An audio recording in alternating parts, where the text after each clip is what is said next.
صبح سویرے پاکستان میں آپ کو ایک بار پھر کہیں گے خوش آمدید۔ یہ جو ہمارا سیگمنٹ ہے وہاں پر ہم بات کرنے کی کوشش کریں گے کہ رمضان مبارک ہیں، اور رمضان المبارک میں ہم زیادہ سے زیادہ کوشش یہ کرتے ہیں کہ ہم نیکی کریں اور اللہ تعالیٰ کے بتائے ہوئے راستے پر عمل درآمد کرنے کی کوشش کریں تاکہ اپنی زندگی کو بہتر بنا سکیں۔ اس وقت جو حالات ہیں، جو صورتحال ہیں، زیادہ سے زیادہ کہا جا رہا ہے کہ توبہ کریں، استغفار کریں۔ ہمارے کون سے ایسے اعمال ہیں جو ہم اس دنیا میں کرتے ہیں اور جو ہماری آخرت کو سنوارنے کا باعث بنتے ہیں، اور کون سی ایسی غلطیاں ہیں جو ہم جانے انجانے میں سرزد کر جاتے ہیں جس کی وجہ سے ہم اپنی آخرت کو مشکل میں ڈال دیتے ہیں۔ تو آج ہم یہ جاننے کی کوشش کریں گے کہ ہم دین اور دنیا کو ساتھ لے کے کیسے چلیں اور اپنی آخرت کو سنوارنے کے لیے ہمیں کس حد تک عمل کرنا ہے اور کون سے اعمال کرنے ہیں، اس پر بات کریں گے۔ پروفیسر ناصر محمود صاحب میرے ساتھ موجود ہیں، اسلامک اسکالر ہیں۔ آپ کو ویلکم کرتے ہیں پروفیسر ناصر محمود صاحب شو میں، اور ساتھ ساتھ میرے ساتھ کراچی اسٹوڈیوز میں ڈاکٹر موہد صاحب موجود ہیں جو کہ مائنڈ سائنس ایکسپرٹ ہیں، آپ کو بھی خوش آمدید کہتے ہیں۔ سب سے پہلے کہا جاتا ہے پروفیسر ناصر محمود صاحب کہ دنیا آخرت کی کھیتی ہے، اب اس کا مفہوم کیا ہے اور کس طریقے سے ہم اپنی آخرت کو بہتر بنانے کے لیے اعمال کر سکتے ہیں؟ بسم اللہ الرحمن الرحیم۔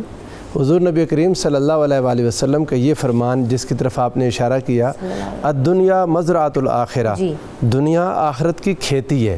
اچھا، بہت واضح ہے انسانوں کے سمجھنے کے لیے، خاص طور پر ملک پاکستان میں جہاں 70% کے قریب آبادی زراعت سے تعلق رکھتی ہے، ان کو اندازہ ہوگا کہ کھیتی کیا کرتی ہے۔ کھیتی میں انسان کوئی چیزیں اگاتا ہے اپنے کل کے لیے۔ کھیتی میں جو کچھ انسان بوتا ہے وہی کاٹتا ہے اور اسی کو استعمال کرتا ہے۔ اب آپ دیکھیں کہ دنیا کو جب آخرت کی کھیتی کہا گیا تو اس کا مطلب یہ ہے کہ آپ دنیا میں جو بھی بوئیں گے وہ آخرت میں آپ کاٹ لیں گے۔ دنیا میں اگر آپ نے نیکی بوئی تو آخرت میں آپ کو نیکی ملے گی۔ دنیا میں آپ نے اگر گناہ اور طغیانی اور سرکشی، بغاوت اور اللہ کی نافرمانی کے بیج اگر آپ نے لگا دیے تو آپ کبھی بھی امید نہ رکھے کہ کوئی انسان جو کاشت کرے اور گندم کاٹے، ایسا نہیں ہوگا۔ جو انسان اس دنیا میں کرے گا وہی آگے جا کے اگلی دنیا میں ملے گا۔ کسی نے بہت پیاری بات کی تھی، اسی بات کو سمجھانے کے لیے بہت اچھی بات ہے کہ آپ قبر میں جو اندھیروں کی بات ہوتی ہے کہ قبر میں اندھیرا ہے، تو انہوں نے کہا کہ قبر میں کوئی اندھیرا نہیں، اندھیرا انسان اس دنیا سے لے کے جاتا ہے، اور قبر کی روشنی بھی انسان اس دنیا سے لے کر جاتا ہے۔ اس دنیا میں کسی انسان نے جو بھی کام کرنا ہے، جیسا بھی کرنا ہے، وہ اس کا اگلے دن یہی معاملہ ہوگا کہ اس کو وہ چیز سامنے آ جائے گی۔ اللہ تعالیٰ نے قرآن مجید میں ارشاد فرمایا، یا ایھا الذین آمنوا اتقوا اللہ ولتنظر نفس ما قدمت لغد، اے ایمان والو اللہ سے ڈرو اور تم دیکھو تم نے اپنے کل کے لیے کیا کیا ہے۔ یہ دنیا دار العمل ہے، دار الجزا نہیں ہے۔ یہاں جزا نہیں ملتی، انعام یہاں نہیں ملتا۔ یہاں انسان جو کرے گا اس کا نفع یا نقصان اس کو قیامت کے دن پتہ چلے گا۔ یہاں ہلکی پھلکی مینیفیسٹیشن ہے انسان کے اچھے اعمال کے، اچھے نتائج بعض اوقات اس دنیا میں جو آتے ہیں یہ ان نتائج سے بہت تھوڑے ہیں، بہت تھوڑے ہیں، بہت تھوڑے ہیں جو قیامت کے دن سامنے آئیں گے۔ اور انسان کے برے اعمال کے جو بعض برے نتائج یہاں دنیا میں سامنے آتے ہیں وہ بھی بہت قلیل ہیں۔ اصل نتائج قیامت کے دن آنے ہیں۔ حضور قرآن پاک نے اس دنیا کی زندگی کو کھیل تماشا کہا، ارشاد فرمایا، وَمَا الْحَيَاةُ الدُّنْيَا إِلَّا لَهْوٌ وَلَعِبٌ وَإِنَّ الدَّارَ الْآخِرَةَ لَهِيَ الْحَيَوَانُ۔ اس دنیا کی زندگی کھیل اور تماشا ہے، اس کا اصل منظر قیامت کا جو ہمیشہ رہنے والی زندگی ہے وہ اس زندگی کے بعد نظر آئے گا۔ اور انسان کو اس دنیا میں ہر قدم بہت خوب کے چلنا چاہیے۔ پروفیسر ناصر محمود صاحب، دیکھیں نا، چیزیں بتا دی جاتی ہیں، سمجھا دی گئی ہیں، لیکن ہم لوگ ان چیزوں کو انڈرسٹینڈ نہیں کر رہے۔ اب ہوتا کیا ہے ڈاکٹر موہد کہ ہمیں آخرت کی شاید اس حد تک فکر نہیں ہے جس کی وجہ سے ہم اس کی تیاری نہیں کر رہے، دنیاوی چیزوں میں اس قدر مست ہو جاتے ہیں کہ ہم آخرت کا سوچتے بھی نہیں ہیں کہ ہم نے واپس بھی لوٹ کے جانا ہے، بس یہیں پیسہ بنانے میں وہ لگے ہوئے ہیں، گھر بنانے میں لگے ہیں، یہاں کے گول سیٹ ہیں ان کو اچیو کر رہے ہیں، لیکن آخرت ہمارا گول نہیں ہے جو کہ ہمارا الٹیمیٹ گول ہونا چاہیے۔ بسم اللہ الرحمن الرحیم، السلام علیکم جی۔ دیکھیں جی، میں عالم دین تو نہیں ہوں، اس لیے میں دین کے حوالے سے بات نہیں کروں گا۔ میں جو زاویہ ہے وہ انسانی نفسیات اور انسانی ذہن ہے۔ کیا وجہ ہے کہ ہر سال رمضان آتا ہے، ہر سال لوگ عبادتیں کرتے ہیں، روزے رکھتے ہیں، اور پھر ویسے کے ویسے باقی 11 مہینے لوٹ مار، بدماشی، چوری چکاری ساری۔ یہ جانتے ہوئے بچہ ایک مسلمان کے گھر پیدا ہوتا ہے, ماں باپ تربیت دیتے ہیں, باپ نماز پہ لے جاتا ہے, مولوی صاحب قرآن پڑھاتے ہیں, کیا وجہ ہے کہ وہ بچہ جب شعور کی منزل پر پہنچتا ہے تو ہر وہ کام کرتا ہے جو اسے نہیں کرنے چاہیے, اور وہ کام نہیں کرتا جو اسے کرنے چاہیے, جبکہ اللہ نے اس کو شعور دیا, سوجھ بوجھ دی. انسان کی جو مادی فطرت ہے, دو فطرت ہے نا, ایک اس کی روحانی فطرت ہے اور ایک اس کی مادی فطرت ہے. جب روح مادے میں داخل ہوتی ہے اور انسان پیدا ہوتا ہے تو مادہ کیا کرتا ہے کہ ایک تو مادے میں مسلسل تغیر ہے, چینج ہے, وہ ساکت نہیں ایک جگہ پہ, کنٹینیوسلی چینج کرتا ہے. وہ جب اپنے اطراف میں دنیا کو دیکھتا ہے تو آنکھوں سے دنیا زیادہ دیکھتا ہے, اس کے بعد کان سے دنیا سنتا ہے. جب آنکھوں سے دنیا دیکھتا ہے تو وہ یہ دیکھتا ہے دنیا کے اندر کہ جس معاشرے میں میں رہتا ہوں, اگر مجھے اس معاشرے میں خوش رہنا ہے, کامیاب رہنا ہے, تو مجھے وہ کام کرنے پڑیں گے جو معاشرے میں ایسے لوگ کرتے ہیں جو کامیاب ہے. یعنی انسان جو دیکھتا ہے وہی سیکھتا ہے. تو وہ اسکول کے حوالے سے دیکھا اس نے کہ جی اسکول کے اندر بچے آ رہے ہیں جن کے پاس گاڑیاں ہیں, بڑے مزے میں ہیں, ان کے دوست بھی بنتے ہیں, تو انسان کو احساس کمتری کا اس بچے کو احساس ہوتا ہے تو وہ ان کی طرح بننے کی کوشش کرتا ہے. انگریزی میں ایک لفظ یوز کیا جاتا ہے, اسے کہتے ہیں اوتھینٹسٹی, اردو میں مستند کہتے ہیں اس کو. اصل پرپس جو اس دنیا میں انسان کا ہے, وہ جو بھی اعمال کرتا ہے اچھے, اس میں اسے مستند بننا ہے, اوتھینٹک بننا بڑا ضروری ہے. اگر آپ نے نمازیں پڑھ لی, عبادتیں ساری کر لی, حج کر لیے, عمرے کر لیے, مگر آپ اوتھینٹک نہیں ہو تو یہ ساری چیزیں بیکار ہیں. پرپس زندگی کا یہ تھا جس کو عام طور پر ہم جس کو تقویٰ کہتے ہیں, انگریزی میں اس کو پائٹی کہتے ہیں. اوتھینٹسٹی تقویٰ کے بغیر ممکن نہیں. اور تقویٰ کا مطلب یہ نہیں کہ صرف آپ عبادت کر رہے ہو, جو بیلنس آپ نے کرنا ہے کہ جی اللہ کے حقوق آپ نے دینے ہیں جو اللہ نے کہا ہے, اور اصل چیز انسانوں کے حقوق. انسانی معاشرہ اللہ کے نزدیک بہت ہی اہم ہے, کیونکہ اسی معاشرے میں تربیت ہوتی ہے اس بچے کی جو آگے جا کر اس معاشرے کا ایک لازمی حصہ بنتا ہے. اگر معاشرہ خراب ہے تو وہ بچہ خراب ہو جائے گا. اور معاشرہ سٹارٹ ہوتا ہے گھر سے. گھر سے جب بچہ باہر نکلتا ہے اسکول سے, اسکول سے جب باہر نکلتا ہے کالج یونیورسٹی سے, تو ہمیں اوتھینٹسٹی بنانے کے لیے سب سے پہلے گھر میں ماں باپ اوتھینٹک ہوں. نہ باپ ماں کے ساتھ زیادتی کرے, نہ ماں باپ کے سامنے اپنی ساس کی برائی کرے اس کی پیٹھ پیچھے. یہ یہاں سے شروع ہوتی ہے. باپ اگر رشوت لیتا ہے اولاد پہ اثر ہوتا ہے. آپ کو پتہ ہے اب تو یہ سائنٹیفکلی ثابت ہو چکا ہے کہ جینیٹکلی 11 جنریشن تک انفارمیشن پاس ہوتی ہے ڈی این اے میں. اگر باپ رشوت خور ہے تو وہ جو کھانا کھاتا ہے یا بچوں کو کھلاتا ہے وہ حرام اس کی نسل در نسل در نسل در نسل تل چکتا رہتا ہے. تو حق حلال کی کمائی پہ فوکس کیا جاتا ہے نا سارا. تو ہمیں یہ کرنا ہے کہ ہم کیا وجہ ہے کہ تمام چیزیں احکامات صاف ہے, اور یہ اتنا آسان دین ہے. میں نے کمپیریٹیولی ریلیجن کا اسٹوڈنٹ بھی رہا ہوں, میں نے کئی ریلیجن دنیا کے اسٹڈی کیے.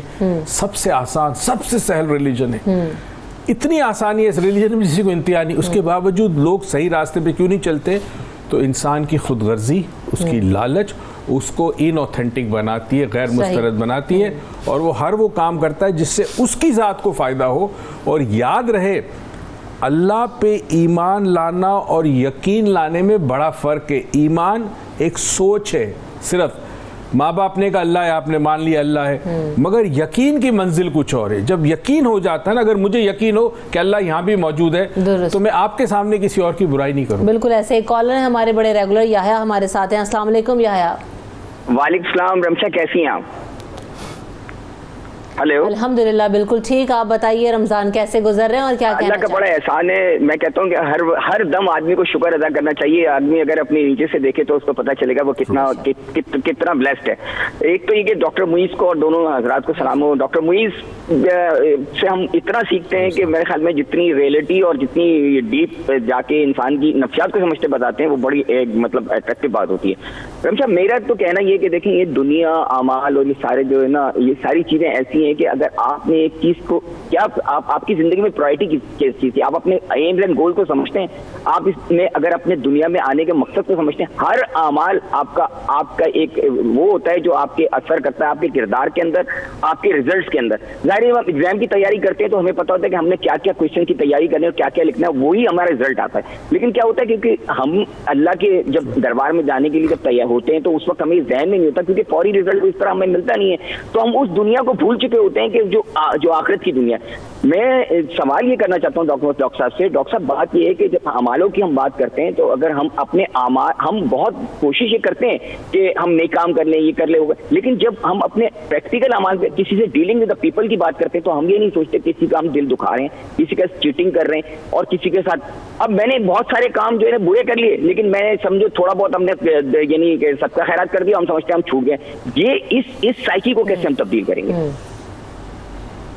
صحیح ہے, اس پر بھی بات کرتے ہیں, لیکن سب سے پہلے تو ہم یہ بھی جاننے کی کوشش کریں گے نا کہ قرآن اور حدیث میں کتنی مرتبہ آیا ہے کہ آخرت کے حوالے سے اللہ تعالیٰ نے ذکر کیا ہے اور پھر احکامات کیا دیے گئے ہیں, کیونکہ جب تک ہم یہ چیز جانیں گے ہی نہیں اس چیز سے دور رہنے یا بچنے کی کوشش کیسے کریں گے. تو پروفیسر صاحب میں چاہوں گی کہ آپ ان احکامات کی نشاندہی ضرور کیجئے یہاں پہ. جی اچھا, میں ایک بات کروں, ڈاکٹر معید صاحب نے بہت پیاری گفتگو کی, بہت انفارمیٹیو بھی تھی اور سکھانے والی. اس میں ایک بات جو میں عرض کرنا چاہوں گا وہ یہ کہ یقین اور ایمان کی بات ہوئی, تو اس میں عرض یہ ہے کہ یقین کا اعلیٰ ترین درجہ ایمان ہے. ڈاکٹر صاحب غالباً اسلام کی بات کرنا چاہ رہے تھے کہ ہم مسلمان پیدا ہوتے ہیں, مسلمانوں کے گھر میں ہوتے ہیں تو اسلام ہے, لیکن ایمان جب دل میں داخل نہیں ہوتا تو وہ ایمان نہیں بنتا. یقین اپنے اعلیٰ ترین درجے پر جب جاتا ہے, اعلیٰ ترین درجے پر, تو یہ ایمان بنتا ہے. بعض لوگوں نے کلمہ پڑھا نبی کریم صلی اللہ علیہ وآلہ وسلم کے سامنے آ کر, اور کلمہ پڑھنے کے بعد انہوں نے سمجھا کہ ہم ایمان لے آئے. قرآن مجید میں سورہ الحجرات میں انہوں نے کہا قالت الاعراب آمنا. اللہ تعالیٰ نے فرمایا قل لم تؤمنوا, اے نبی صلی اللہ علیہ وآلہ وسلم ان سے فرما دیں ابھی آپ لوگ ایمان نہیں لائے, ولیکن قولوا اسلمنا, تم یہ کہو کہ ہم اسلام لائے ہیں. لما يدخل الایمان فی قلوبکم, ابھی ایمان تمہارے دلوں میں داخل ہی نہیں ہوا. یعنی جب ایمان پورے یقین کے ساتھ, یقین اپنی کمال کے ساتھ دل میں جاگزین ہو جائے وہ ایمان بنتا ہے. اب رہ گئی بات یہ کہ ہم آخرت کے لیے تیاری کیوں نہیں کرتے, ہم کہاں کھڑے ہیں, یہ سوال ہے. بات یہ ہے کہ انسان جب دنیا میں آیا تو انسان کے اندر نیکی اور گناہ دونوں کی طاقت رکھ دی گئی. اللہ تعالیٰ نے ارشاد فرمایا فَأَلْهَمَهَا فُجُورَهَا وَتَقْوَاهَا, ہم نے انسان میں گناہ اور نیکی دونوں کی طاقت رکھی. اب گناہ کے جو ایجنٹ ہے انسان کے اندر وہ انسان کا نفس ہے, اس کو یعنی گائیڈ کرنا اور اس کو چلانا وہ شیطان کرتا ہے جو انسان کو گناہ پر رکھتا ہے, اور نیکی کی جو انسان کے اندر طاقت ہے اس کو پروموٹ کرنا والدین کا کام ہے, علماء کا کام ہے, میڈیا کا کام ہے, حکمرانوں کا کام ہے کہ انسانوں کی ایسی تربیت کی جائے کہ ان کے اندر نیکی کرنے کی صلاحیت گناہ کی صلاحیت سے غالب آ جائے. رمشا یہ ایک مسلسل پریکٹس ہے, یہ انسان کی محنت ہے. اس کو مجاہدہ کہتے ہیں, اس کو تزکیہ کہتے ہیں, اس کو تصفیہ کہتے ہیں. اللہ رب العزت نے اسی ٹریننگ کے لیے کہ انسان کی نیکی کی جو طاقت ہے وہ گناہ کی طاقت پر غالب آ جائے, اسی کے لیے نماز رکھی دن میں 5 مرتبہ کہ انسان بار بار اللہ کے حضور حاضر ہو اور نیکی کی طرف انسان کا جو میلان ہے اس کو زیادہ بڑھائے. اللہ نے سال میں ایک بار روزے رکھے کہ سال کے بعد آ کر انسان اپنے آپ کو بھوکا پیاسا رکھ کر جب شیطان کو ایک طرف باندھ دیا گیا زنجیروں میں, انسان اپنا آپ محاسبہ کر سکے, انسان اپنے اعمال کا حساب کر سکے کہ میں کس جگہ کھڑا ہوں. جب انسان محنت کر کے, اچھا اس محنت کے لیے انسٹیٹیوٹ ہوتے تھے کسی زمانے میں, وہ خانقاہیں تھیں, وہ یعنی آپ یوں کہیں صلحاء تھے, نیک لوگ تھے جو محنت کرواتے تھے. آج بھی یقیناً ہوں گے, اللہ تعالیٰ قائم دائم رکھے جن کے صدقے سے یہ دنیا قائم ہے یا نیکی ہمیں نظر آ رہی ہے. تو ان انسٹیٹیوٹس میں, ان خانقاہوں میں تزکیہ کرنا, نفس کو تہذیب دینا, اپنے آپ کو نیکی کی راہ پر قائم کرنا, اپنی روح کو مضبوط کرنا, یہ ایک بڑی محنت ہے. یہ باتوں سے نہیں ہوتا. اس کے لیے جب تک باقاعدہ داخلہ لے کے محنت نہ کرے انسان, اور یہ شروع ہوتا ہے ماں کی گود سے. بات کی بڑی خوبصورت بات ہے یہاں پہ اس چیز کو رجسٹر کرنا بہت زیادہ ضروری ہے کہ دیکھیں نا جو بات آپ کر رہے ہیں کہ آخرت میں احتساب ہونا ہے, اور اس آخرت کے دن کی تیاری کے لیے سب سے زیادہ ضروری چیز یہی ہے جو ابھی یحییٰ بھی بات کر رہے تھے کال میں, اور ناصر صاحب نے بھی جس کی طرف نشاندہی کی کہ اگر آپ نے احتساب کے دن کی تیاری کرنی ہے ڈاکٹر معز, تو سب سے پہلے خود احتسابی تو کیجئے کہ جو میں کر رہا ہوں, وہی والی بات کہ صدقہ دے دیا, ہم سمجھتے کہ ہم بری ذمہ ہو گئے, 5 وقت کی نماز وہ بھی ہم جس طرح پڑھ رہے ہوتے ہیں, اللہ تعالیٰ بس ہماری نمازوں کو قبول فرمائے, لیکن ہمیں خود احتسابی کرنا ہمارے اعمال میں. جیسے آپ نے کہا کہ چغل خوری ہم کرتے ہیں, دوسرے دوسرے کا حق کھاتے ہیں, غیبت, ملاوٹ کرنا, حسد کرنا, جلن کرنا, یہ ساری چیزوں میں ہمیں احتسابی ہمارے ڈاکٹر صاحب کی بات کو تھوڑا سا کلیئر کر دوں. ایمان اور یقین میں فرق سے مراد کیا ہے؟ ایک ہوتی ہے معلومات, آگ جلاتی ہے, یہ معلومات ہے. ایمان کب لائے؟ جب آپ بچے تھے, ماں باپ نے کلمہ پڑھا دیا, ٹھیک ہے, وہ ایمان آ گیا. قرآن کہتا ہے ایمان آ گیا, مگر قلب میں داخل نہیں ہوا ایمان, جو سورہ حجرات کی انہوں نے بات کی. یقین وہ ہے کہ اگر میری انگلی آگ میں جل جائے, اب مجھے یقین ہو گیا کہ آگ جلاتی ہے. پہلے معلومات تھی, ماں باپ نے کی تھی یقین. تو وہ جو پروسیس ہوتا ہے نا, جس پروسیس سے ایک بچے کو اس منزل پہ لانا ہوتا ہے, جب یقین ہو جائے, اور یقین کے بعد پھر وہ ایمان, اصل جو ایمان ہوتا ہے وہ ہو جائے. میں اس کی بات کر رہا تھا. اچھا, اب آپ کہہ رہی ہیں سیلف اسیسمنٹ. جتنی بھی صوفیاء کرام کے اسکول آف تھاٹ ہے, اور انفیکٹ دوسرے مذاہب میں ہے, وہ سب سے پہلے یہ کہتے ہیں کہ اگر انسان کو پیدا کرنے والے تک پہنچنا ہے تو اپنی ذات کے ذریعے پہنچنا پڑے گا. یعنی آپ کو اندر اترنا پڑے گا اپنی ذات کے. اس کا مطلب ہے نو تھائی سیلف. بائبل میں بھی ہے نو تھائی سیلف, اپنے آپ کو جانو. مولا کائنات کا ایک قول ہے کہ جس نے اپنے آپ کو جانا اس نے اپنے رب کو پہچانا. اس کا مطلب یہ ہے کہ جو ہم نے بات کی کہ جی اگر تو آپ چاہتے ہیں اس راستے پہ چلے جس راستے پہ رب چاہتا ہے, تو مجھے بتائیے کون مسلمان قرآن نہیں پڑھتا؟ نمازیں بھی لوگ پڑھتے ہیں, روزے بھی. آج تک 1400 سال ہو گئے, ویسی کی ویسی حالت کیوں ہے ہماری؟ پہلی چیز یہ کہ علم سے ہمارا رابطہ ختم ہو گیا, علم سے ہمارا کوئی تعلق نہیں رہا. ہم نے سمجھ لیا علم صرف قرآن پڑھنے کا نام ہے, نماز پڑھنے کا نام ہے. ایسا نہیں ہے.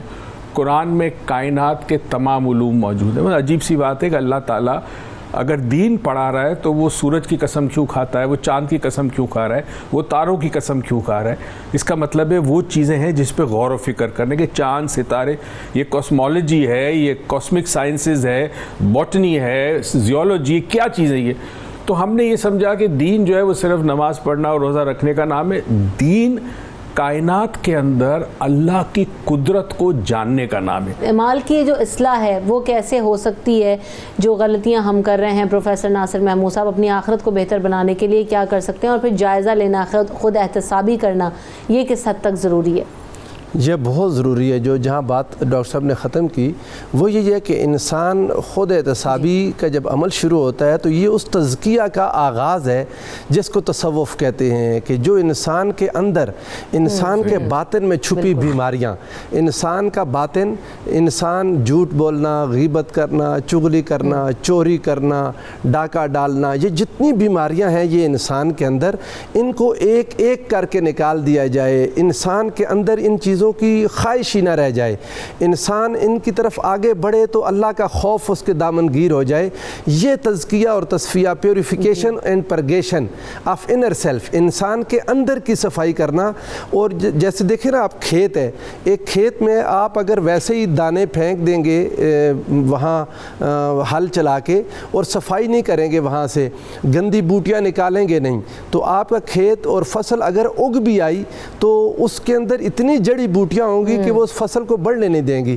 اب ہم نماز روزہ کا پانی لگاتے ہیں, ہل چلاتے ہیں, نمازیں, روزہ, حج, زکوٰۃ سب کچھ کرتے ہیں, لیکن اندر جو آلریڈی گندے وہ بیج موجود ہیں گناہ کے, جو شیطان نے, جو نفس نے انسان کے اندر مضبوط کر دیے ہوئے ہیں, جب تک ہم ان کو ایک ایک کر کے نہیں نکالیں گے, محنت نہیں کریں گے ایک ایک بری عادت کو ایلیمینیٹ کرنے پر, اس کو اپروٹ کرنے پر, جب تک محنت نہیں کریں گے جڑ سے اکھاڑنے کے لیے, انسان اگر یہ سمجھے کہ وہ ویسے ہی خود بخود ٹھیک ہو جائے گا تو یہ ممکن نہیں ہے. اس کے لیے پورا ایک سلیبس ہے, اس کے لیے پوری محنت ہے, اور زندگی بھر جاری رہے گی.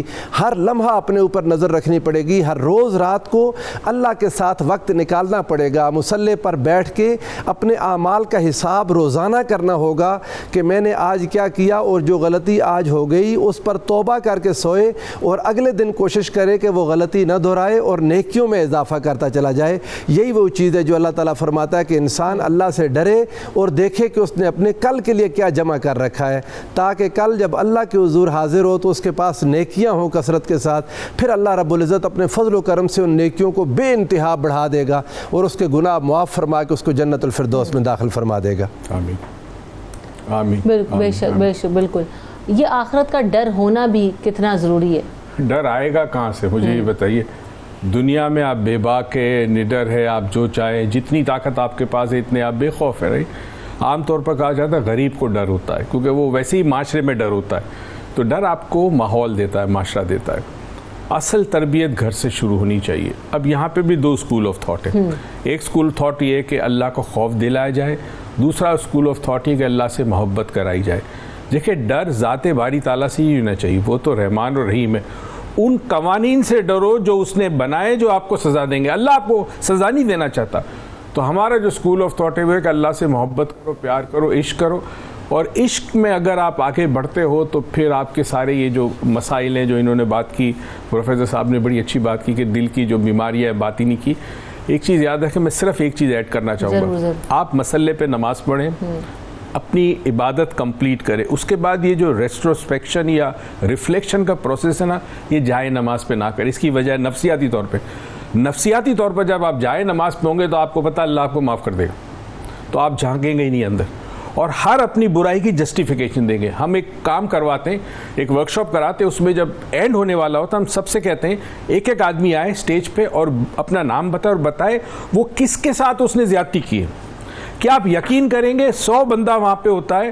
ہم نے کہا اس وقت سب کے سامنے اتنا اعتراف کرو، اتنے بولڈ، اتنے کریج ہونا چاہیے کہ ہاں میں نے اپنے ماں باپ کو ٹائم نہیں دیا، میں نے اپنی بیوی کے ساتھ زیادتی کیا، کسی کے ساتھ بھی کیے، اپنے ملازم کے ساتھ کیے۔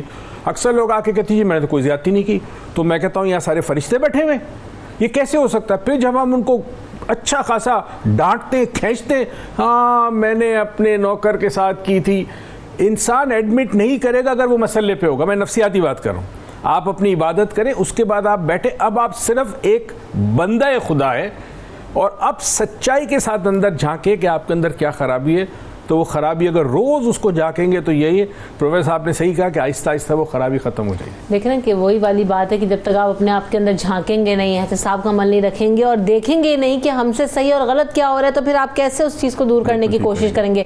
ناصر صاحب جاتے جاتے کیا کہنا چاہیں گے؟ آپ کا میسج کیا ہوگا؟ میں یہ عرض کروں گا کہ ماہ رمضان اللہ نے ایک ایسا وقت دیا ہے کہ اس میں شیاطین بندھے ہوئے ہیں، جنت کے دروازے کھول دیے، جہنم کے سارے دروازے بند ہیں۔